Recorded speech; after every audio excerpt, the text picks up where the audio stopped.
Dans une ville des États-Unis, les tensions entre la police et la communauté noire étaient omniprésentes. Des incidents d'abus de pouvoir et de discrimination étaient devenus des réalités quotidiennes pour de nombreux habitants, créant un climat de méfiance et de peur. Les voix de ceux qui étaient victimes de ce système étaient souvent étouffées et les histoires de rencontres traumatisantes avec la police circulaient dans les rues comme des légendes urbaines dans ce contexte tumultueux. Samuel le gouverneur savait qu'il était essentiel de comprendre les réalités que ses concitoyens affrontaient jour après jour, conscient que les décisions politiques ne suffiraient pas à résoudre ces problèmes. Il voulait vivre une expérience authentique. Pour cela, il avait élaboré un plan audacieux, vivre une journée en temps comme ordinaire, en s'immergeant dans la vie des citoyens qu'il avait pour mission de servir. Samuel comprenait que pour apporter des changements significatifs, il devait d'abord connaître les défis quotidiens, les peurs et les espoirs de sa communauté, avec l'aide d'une petite équipe de confiance composée de proches collaborateurs et d'amis. Il se préparait à cette expérience. Ils avaient longuement discuté de la meilleure façon d'aborder cette journée, s'accordant sur le fait que la discrétion était primordiale. Samuel s'habilla simplement, optant pour un t-shirt usé, un jean décoloré et une vieille veste un choix qui le rendait méconnaissable par rapport à l'image soignée du gouverneur. Ce changement de tenue symbolisait sa volonté de se détacher des privilèges associés à son statut. Pour se fondre encore plus dans la foule, il choisit de conduire une vieille berline, un véhicule sans attrait qui ne susciterait aucune attention particulière. Samuel savait que ce choix était crucial. Il voulait échapper à la surveillance constante et aux préjugés qui l'accompagnaient en tant que figure publique.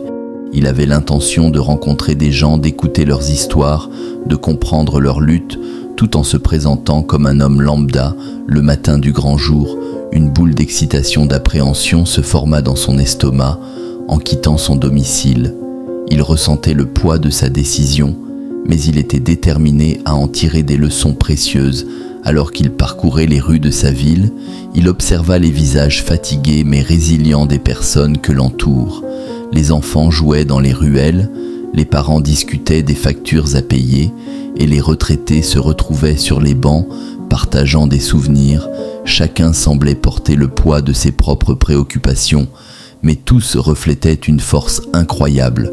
Son premier arrêt fut un petit café, un endroit populaire où les habitants venaient prendre leur petit déjeuner et échanger des nouvelles en entrant. Il fut frappé par l'atmosphère chaleureuse qui régnait à l'intérieur. Les rires et les cris des enfants résonnaient dans l'air, créant un sentiment de communauté. Samuel s'assit à une table, essayant de se fondre dans le décor. Il commença à écouter les conversations autour de lui, absorbant les histoires de vie et les expériences des autres. Peu à peu, il réalisa à quel point la vie quotidienne était rythmée par des défis constants, des discussions sur le chômage, la hausse des loyers et les tensions avec la police flottaient dans l'air. Un homme assis à côté de lui partageait son expérience d'une interpellation violente. « Il ne nous voit même pas comme des êtres humains », expliquait-il, le visage marqué par la colère et la tristesse. Samuel écoutait attentivement, conscient que ces témoignages l'aideraient à mieux appréhender la réalité de ses concitoyens. Alors qu'il savourait son café, il ressentit un mélange d'angoisse et de détermination. Il savait que cette journée ne serait pas sans risque en tant qu'homme noir dans une société où la couleur de peau pouvait être synonyme de méfiance. Il était conscient que chaque geste, chaque interaction pourrait être scrutée. Pourtant, il était résolu à aller jusqu'au bout de cette expérience. Il voulait comprendre ce que signifiait vivre sous le poids des préjugés et de la méfiance. L'atmosphère du café changea soudainement lorsque l'agent du pont, un policier connu pour son comportement autoritaire, entra dans l'établissement. Samuel sentit une tension palpable dans la pièce. Les conversations s'éteignirent et tous les yeux se tournèrent vers le policier. Samuel savait qu'il devait rester calme, mais le doute s'insinuait en lui Que se passerait-il s'il était reconnu? Que se passerait-il si Dupont décidait de l'interroger, de le rabaisser, ou même de le traiter comme un criminel simplement parce qu'il était noir?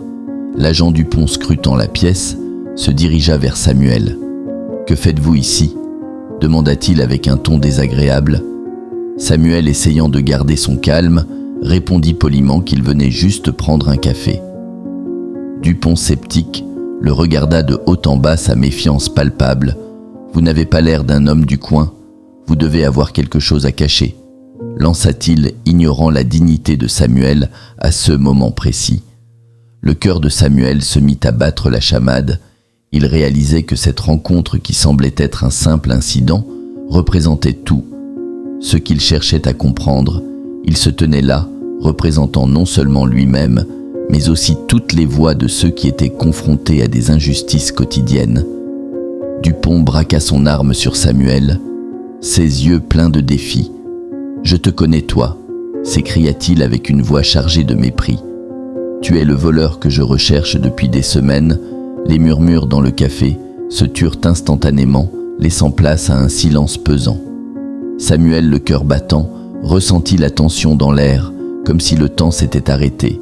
Il savait que ce moment pouvait dégénérer rapidement. Le regard que Dupont lui lançait était chargé de préjugés et d'hostilité, et il comprenait que pour le policier, sa couleur de peau était plus qu'un simple détail, c'était un motif de suspicion. Samuel, réalisant la gravité de la situation, prit une profonde inspiration pour tenter de garder son calme. « Écoutez, je ne sais pas de quoi vous parlez », commença-t-il d'une voix mesurée, son esprit travaillant à la recherche de mots qui pourraient désamorcer cette situation explosive. « Je suis juste un homme qui cherche à comprendre les difficultés de sa communauté. Je n'ai rien fait de mal. » Dupont ne l'écoutait pas. Il était trop emporté par sa propre conviction, trop aveuglé par ses préjugés pour entendre la vérité. La dernière fois que ce type a été vu, c'était dans ce quartier, et il a volé une boutique. Tu as l'air d'un homme qui se cache. Je ne vais pas te laisser partir à ce moment. Les clients du café commencèrent à murmurer, certains sortant leur téléphone pour filmer la scène. Samuel pouvait voir les visages inquiets, les regards de soutien, mais aussi la peur palpable dans l'atmosphère. Une femme assise à une table voisine se leva pour défendre Samuel. « Il ne fait rien de mal, il n'est pas un voleur. » Mais Dupont restait inflexible, son arme toujours braquée sur Samuel. « Reculez tous », ordonna-t-il, sa voix tremblante d'adrénaline. « Je fais mon travail. » Samuel réalisa qu'il devait agir rapidement pour éviter que la situation ne dégénère en violence.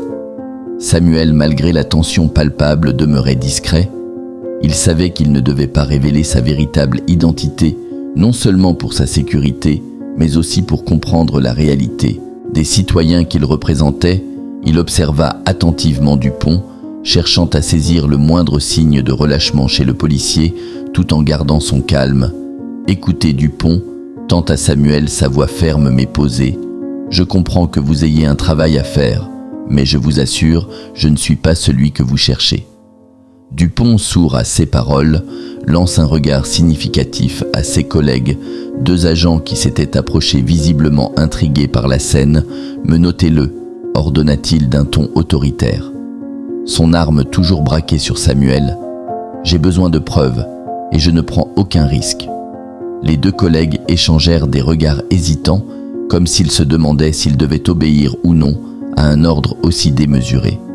Samuel pouvait voir le doute dans leurs yeux, mais il savait qu'une seule mauvaise décision de leur part pourrait avoir des conséquences. « Hic, s'il vous plaît », intervint une voix dans la foule, celle de la femme qui avait défendu Samuel. « Plutôt vous ne pouvez pas le faire, il ne fait rien de mal. » D'autres clients du café, désormais préoccupés, se rassemblaient, témoins d'une situation qui semblait déraper vers l'absurde. « Taisez-vous », aboya Dupont, son visage se durcissant sous la pression. Il ne voulait pas céder, ne voulait pas apparaître comme celui qui avait tort. Son regard se tourna de nouveau vers ses collègues.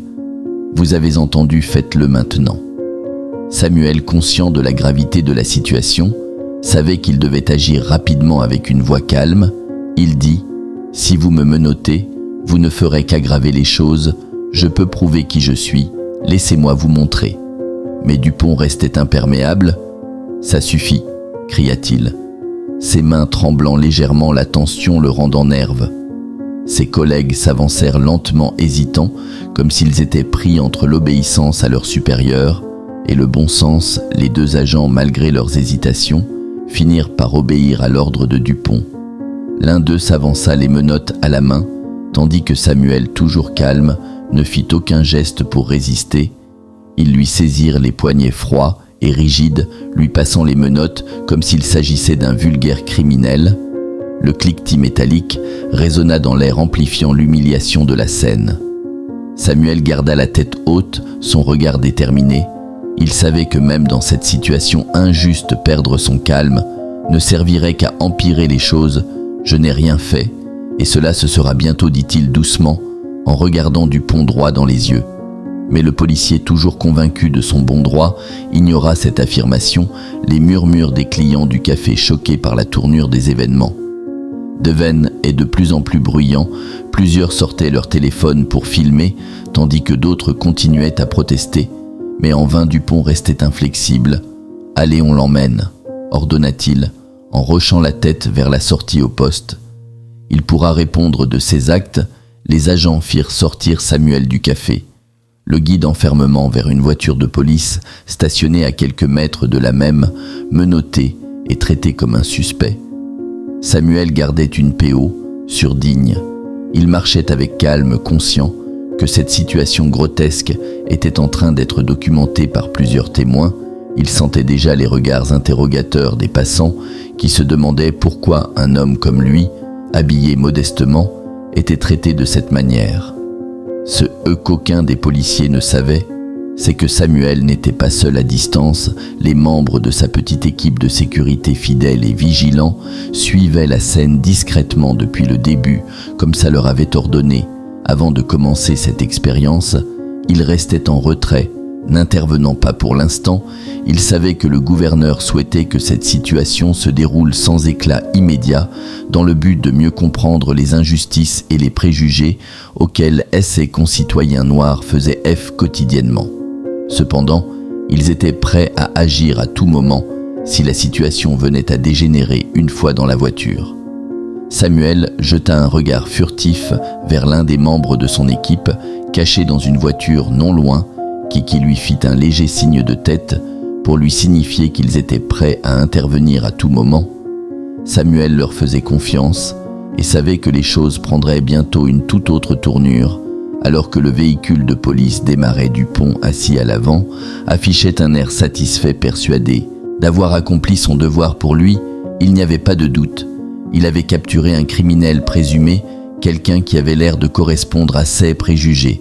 Mais pour Samuel, CE n'était que le début d'une longue journée qui révélerait beaucoup plus que CE que Dupont pouvait imaginer. Le véhicule de police s'immobilisa enfin devant le commissariat SS Porte, grinçant sous la pression d'un freinage brusque. Dupont, visiblement toujours exalté par son arrestation, descendit rapidement de la voiture, jetant un regard méprisant à Samuel qui attendait calmement à l'arrière. Toujours menotté, l'atmosphère était pesante et les regards curieux des autres policiers présents dans la cour ne faisaient qu'amplifier la tension, alors que les deux agents qui accompagnaient Dupont s'apprêtaient à sortir Samuel du véhicule. Dupont, emporté par son arrogance, décida de le faire lui-même. Il ouvrit brutalement la portière arrière et agrippa Samuel par le bras, le tirant hors de la voiture avec une force inutile. Samuel, malgré la brutalité du geste, garda son calme, refusant de réagir à cette humiliation supplémentaire. Mais Dupont, consumé par ses préjugés et son obsession de faire justice à sa manière, ne s'arrêta pas en pleine cour devant ses collègues et quelques citoyens venus déposer des plaintes. Il leva la main et gifla violemment Samuel au visage. Le coup résonna dans l'air frais du matin, choquant même ceux qui observaient la scène de loin. Voleur, cracha Dupont, les yeux brûlants d'une fureur irrationnelle. « Tu seras condamné à vie pour ce que tu as fait. » Samuel, le visage encore marqué par l'impact, garda son regard fixé sur celui de Dupont, sans dire un mot. Sa dignité restait intacte, malgré l'insulte physique et verbale qu'il venait de subir. La gifle n'avait pas atteint son esprit, seulement sa joue. Il se tenait droit fier et n'avait pas l'intention de céder à la violence ou à la provocation. « Vous faites une grave erreur », répondit Samuel avec calme. Ces paroles pesant lourd dans l'atmosphère tendue, et bientôt vous comprendrez Dupont, toujours aveuglé par sa propre arrogance, éclata de rire, un rire à mais, et plein de mais, je ne fais jamais d'erreur. Lança-t-il avec assurance, les types comme toi finissent toujours en prison. Pendant ce temps, les deux agents qui accompagnaient Dupont échangeaient des regards visiblement mal à l'aise. Ils savaient que quelque chose clochait, que cette arrestation n'était pas aussi simple qu'elle en avait l'air. L'attitude calme et posée de Samuel contrastait trop avec les accusations hâtives et la violence de Dupont, mais ils restaient silencieux, préférant ne pas défier l'autorité de leurs collègues pour l'instant. Ce que Dupont ignorait encore, c'est que Samuel n'était pas n'importe qui. Ses actions de cette journée, son expérience en tampant comme ordinaire, allaient bientôt prendre une toute autre tournure, et la gifle qu'il venait de donner à Samuel ne ferait que précipiter sa propre chute au loin. Les membres de la sécurité de Samuel, toujours discrets, prenaient note de chaque détail, prêts à intervenir si la situation dégénérait davantage, mais pour l'instant, ils respectaient les ordres de leur gouverneur qui voulait observer jusqu'où irait cette injustice. Alors que Dupont poussait Samuel ce ménagement vers l'entrée du commissariat, le gouverneur sentait que le moment crucial approchait. Chaque pas résonnait lourdement dans ses pensées, non pas à cause des menottes serrées autour de ses poignets, mais en raison de la gravité de ces qui allaient se produire. Il savait qu'il était sur le point de dévoiler sa véritable identité, une révélation qui bouleverserait non seulement la vie de Dupont, mais aussi celle de tout le commissariat. Samuel, qui était resté discret et humble tout au long de cette épreuve, avait observé chaque détail avec précision. Il avait entendu les murmures des passants, ressenti l'adrénaline de Dupont et la tension palpable de ses collègues. Il avait vu le doute grandir dans les yeux des autres policiers, mais avait aussi senti l'inflexibilité arrogante de Dupont, sûr de son pouvoir et de son jugement. Cette situation n'était pas unique pour lui. Samuel savait que beaucoup d'autres hommes et femmes subissaient quotidiennement ce genre d'injustice, et c'est précisément pour cette raison qu'il avait entrepris cette expérience. Mais désormais, il était temps de révéler la vérité. Les portes du commissariat s'ouvrirent avec fracas, et Samuel fut poussé à l'intérieur sous le regard de plusieurs officiers et employés civils. L'agitation habituelle des lieux se figea un instant, alors que tous les yeux se posèrent sur cette scène étrange. Un homme menotté d'apparence modeste, accompagné d'un policier surexcité qui venait d'exploser de rage en pleine cour. Le contraste entre la sérénité de Samuel et l'agressivité de Dupont ne faisait qu'accentuer l'impression d'absurdité de la situation. Dupont, se sentant au sommet de son autorité, lança un regard triomphant autour de lui. « C'est lui, c'est le voleur que nous recherchions depuis des semaines », déclara-t-il d'une voix forte, espérant recevoir l'approbation de ses collègues. « Je l'ai attrapé, mais au lieu de l'acclamation haendue, un silence inquiet s'abattit sur la salle. Quelques agents se levèrent de leur bureau incertains. Personne ne semblait comprendre la situation. Qui était cet homme que Dupont accusait si rapidement, et pourquoi le comportement de ces derniers paraissait-il de plus en plus imprudent? C'est à ce moment que Samuel, sentant que l'heure de la révélation était venue, leva la tête et dit d'une voix calme, mais pleine d'autorité, « Vous commettez une grave erreur. » Dupont, abasourdi, le regarda avec des yeux écarquillés. « Une erreur, ricana-t-il. Je ne fais jamais d'erreur, surtout pas avec les types comme toi. Vous ne savez toujours pas qui je suis, n'est-ce pas ?» continua Samuel, un léger sourire apparaissant sur ses lèvres. Avant que Dupont ne puisse répondre, un autre officier plus âgé et visiblement plus expérimenté s'approcha prudemment. Il avait reconnu quelque chose dans le visage de Samuel, une lueur d'autorité, une aura de reste qui n'était pas compatible avec l'image d'un simple voleur. Il fixa longuement Samuel avant de se tourner vers Dupont. « Dupont, dit-il d'une voix grave, tu devrais peut-être écouter ce qu'il a à dire. » Dupont, refusant de céder, répliqua violemment. Il n'a rien à dire, c'est un criminel, et je vais l'enfermer pour de bon. C'est alors que Samuel décida qu'il était temps. Il se redressa malgré les menottes qui entravaient ses poignets et se tourna vers l'ensemble des officiers présents. Sa voix s'éleva clairir et ferme coupant court à tout murmure dans la pièce.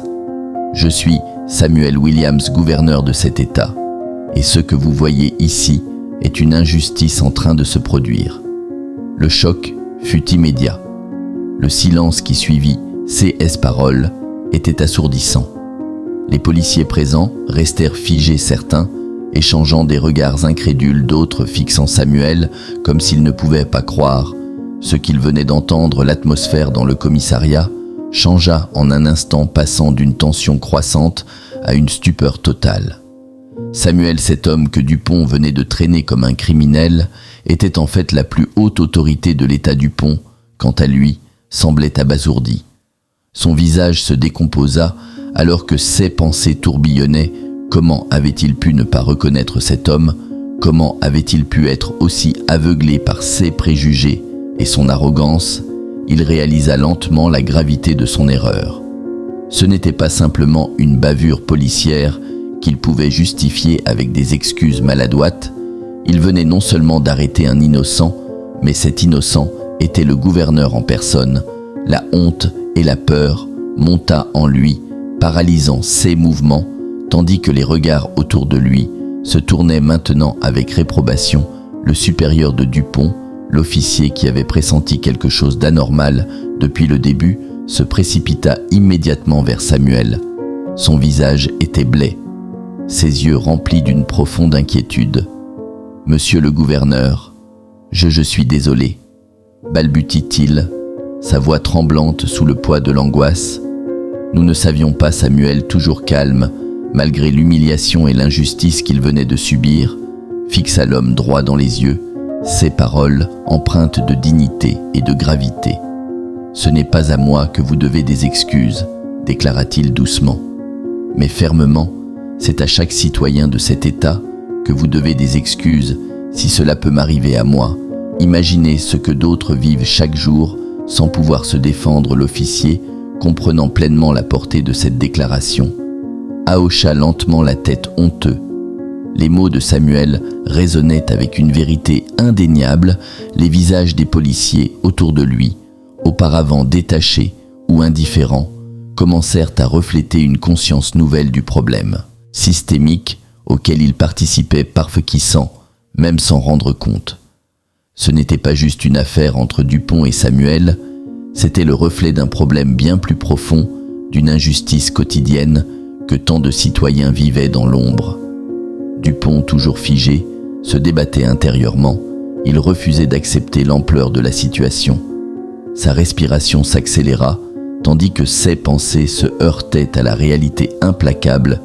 Il avait mal jugé cet homme comme tant d'autres avant lui, mais cette fois, il ne pourrait pas s'en sortir avec un simple rapport falsifié ou des explications bancales.